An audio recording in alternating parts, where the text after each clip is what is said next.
Hello friends, welcome back to our channel. అందరూ ఎలా ఉన్నారు? నేనైతే బాగున్నా, మీరు కూడా బాగున్నాయి అనుకుంటున్నా. సో ఈరోజు అయితే మనం హోమ్ మేడ్ మ్యూస్లీ ఎలా తయారు చేయాలో చూసేద్దాం. అండ్ ఫస్ట్ దానికి కావాల్సినవి బాదం, అక్రోట్స్, మునక్క, black raisins, cornflakes, wheat flakes, optional wheat flakes అయితే. సో ఇంకా బాదం, అటుకులు, ఇవి అయితే మనకు కావాల్సినవి. సో ఇంకా ప్రాసెస్లోకి వెళ్ళిపోదామా. ఫస్ట్ అయితే మనం అటుకుల్ని ఇంకా ఓట్స్ని అయితే బాగా రోస్ట్ చేసుకోవాలన్నమాట. తర్వాత మళ్ళీ బాదంని, ఆక్రోట్స్ని కూడా రోస్ట్ చేసుకోవాలి.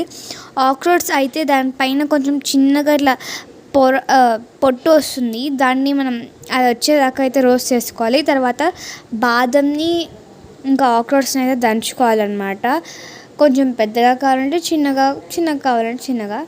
సో సైజ్ మీకు కావాల్సిన సైజ్ని బట్టి. సో తర్వాత వీటన్నిటిని కూడా ఒక పెద్ద బౌల్లోకి షిఫ్ట్ చేసుకోవాలి.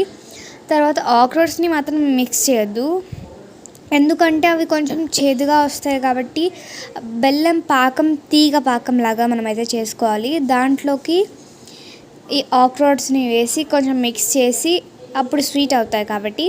సో వీటన్నిటిని కూడా మళ్ళీ ఇప్పుడు మనం వేసుకున్నాం కదా, బాదం, కార్న్ఫ్లెక్స్, కెలోగ్స్, ఇవన్నీ వేసుకున్న దాంట్లోకి మనం షిఫ్ట్ చేసేసుకోవాలన్నమాట. సో చూసారు కదా ఎలా కలర్ఫుల్గా వచ్చిందో. బెల్లం పాకం అయితే మనకు తీగ పాకం లాగా రావాలి. అండ్ దాంట్లో మనం మిక్స్ చేసుకోవాలి. ఫస్ట్ వేసుకుంటే మొత్తం చేదుగా వస్తుంది ఆక్రోట్స్ కాబట్టి. సో లాస్ట్కి అయితే మనం హనీ కూడా యాడ్ చేసుకోవచ్చు, ఇంకా కొంచెం స్వీట్గా అవుతుంది. సో చూసారు కదా, మేమైతే ఇంకా హనీ యాడ్ చేస్తున్నాం, కొంచెం ఎక్కువనే యాడ్ చేసుకోండి. సో ఇంకా మళ్ళీ ఇంకో వీడియోలో కలుసుకుందాం. బాయ్.